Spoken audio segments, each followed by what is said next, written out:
Ciao mga char! At ito nga po ang ating ganap kaninang umaga at dahil po sa Friday at nandito na naman po ako sa aking part-time. At dahil sa naulan ay tinatamad nga po ang beshi nyo na magtrabaho kaya hayan po, ganyan po ang kanyang itsura. Mapapahay na lang po ako sa mga oras na ito. At syempre hindi nga po maiwasan na may mga araw po na tinatamad tayo at pero habang ganyan po may nakita po ako, nasilip na po ang ating sahod at ayan nga po kukunin na natin ito para maganahan tayong magtrabaho.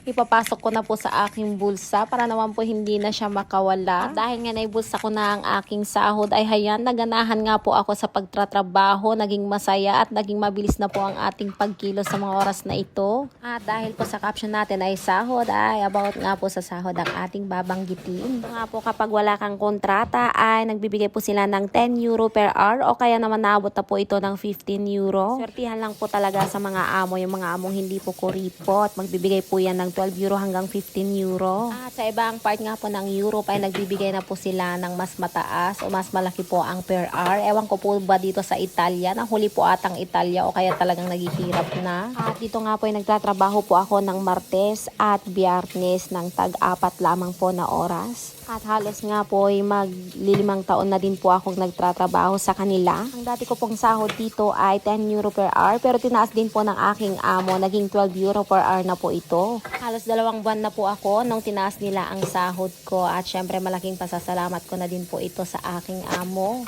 At tunay nga po na lahat po ng bilihin ay nagmahal na. Sana all minamahal. Ako na lang po atang hindi minamahal. Charot. At ang mini vlog ko na nga po na ito ay not to vlog po but to inspire everyone. Na habang kaya po natin, habang bata po tayo ay kailangan po nating magtrabaho. Kasi wala naman po tayong aasahan na darating na sahod kung hindi po tayong magtratrabaho. At hanggang dito na lamang po. Maraming salamat sa panonood. Follow for more videos. Bye!